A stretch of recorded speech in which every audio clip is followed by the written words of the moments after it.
Booker ಪ್ರಶಸ್ತಿ ಬಂದಿದ್ದಕ್ಕೆ ತುಂಬಾ ಖುಷಿಯಾಗಿದೆ. ಅಂತಾರಾಷ್ಟ್ರೀಯ ಪ್ರಶಸ್ತಿ ಬರೋದರ ಜೊತೆಗೆ ನಮ್ಮ ಜನ ಗೌರವವನ್ನು ಕೂಡ ಕೊಡ್ತಾ ಇದ್ದಾರೆ ಅಂತ ಗ್ಯಾರಂಟಿ ನ್ಯೂಸ್ನ ಬಳಿ ಇದೀಗ ಬೂಕರ್ ಪ್ರಶಸ್ತಿ ಜೊತೆ ದೀಪಾ ಬಾಸ್ತಿ ಸಂತಸವನ್ನ ಹಂಚಿಕೊಂಡಿದ್ದಾರೆ.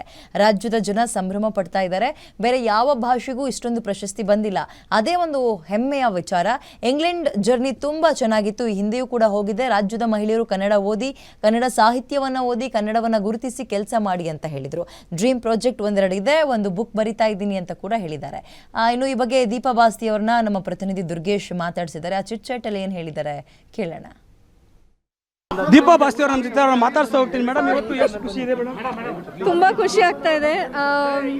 ಅಂತಾರಾಷ್ಟ್ರೀಯ ಪ್ರಶಸ್ತಿ ಬರೋದ್ರ ಜೊತೆಗೆ ನಮ್ಮ ನಾಡಿನವರು ಅಭಿನಂದನೆ ಇದಿಷ್ಟು ಮಾಡುವಾಗ ತುಂಬಾ ಖುಷಿ ಆಗುತ್ತೆ. ಇವತ್ತು ಸರ್ಕಾರದಿಂದ ಒಂದು ಅಭಿನಂದನಾ ಸಮಾರಂಭ ಇಟ್ಕೊಂಡಿದ್ದಾರೆ, ಇದು ಎಷ್ಟು ಖುಷಿ ಕೊಡುತ್ತೆ ಮೇಡಮ್? ಖಂಡಿತ ನಮ್ಮದೇ ಜನ, ನಮ್ಮ ಭಾಷೆಯವರು, ನಮ್ಮ ರಾಜ್ಯದವರು ಇಷ್ಟೊಂದು ಇದನ್ನ ಸಂಭ್ರಮಿಸುವಾಗ ಖಂಡಿತ ಖುಷಿ ಆಗುತ್ತೆ. ತುಂಬಾ ಇವತ್ತು ಸರ್ಕಾರ ಕೂಡ ಕನ್ನಡಕ್ಕೆ ಸಾಕಷ್ಟು ಕಾರ್ಯಕ್ರಮ ಮಾಡ್ತಾ ಇದೆ. 8 ಜ್ಞಾನಪೀಠ ಪ್ರಶಸ್ತಿ ಜೊತೆಗೆ ಇವತ್ತು 2 ಬೂಕರ್ ಪ್ರಶಸ್ತಿ ಬಂದಿದೆ. ಇದು ಹೌದು, ಖಂಡಿತವಾಗೂ ಬಹುಶಃ ಯಾವ ಬೇರೆ ಭಾಷೆಯವರಿಗೂ ಇಷ್ಟರ ಮಟ್ಟಿಗೆ ಬಂದಿಲ್ಲ.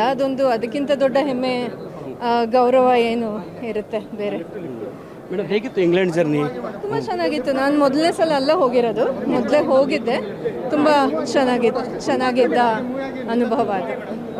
ಮೇಡಮ್, ಒಬ್ಬರು ಕೊಡಗಿನ ಮಹಿಳೆಯಾಗಿ ನೀವು ಏನಕ್ಕೆ ಇಷ್ಟಪಡ್ತೀರಿ ರಾಜ್ಯದಲ್ಲಿ? ಕನ್ನಡ ಓದಿ, ಕನ್ನಡ ಪುಸ್ತಕ ಓದಿ, ಕನ್ನಡದಿಂದ ಅಥವಾ ಕನ್ನಡಕ್ಕೆ ಅನುವಾದದ ಬಗ್ಗೆ ಇನ್ನೂ ಅಷ್ಟು ಗುರುತಿಸಿ ಕನ್ನಡ ಸಾಹಿತ್ಯವನ್ನು ಓದಿ ಅಂತ. ಮೇಡಮ್, ನೆಕ್ಸ್ಟ್ ಟಾರ್ಗೆಟ್ ಏನು? ನೊಬೆಲ್ ಏನಾದರೂ?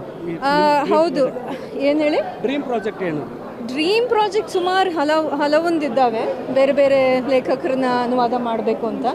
ಹಾಗೆ ಹೋಪ್ಫುಲಿ ಅದೆಲ್ಲ ಆಗುತ್ತೆ. Thank you.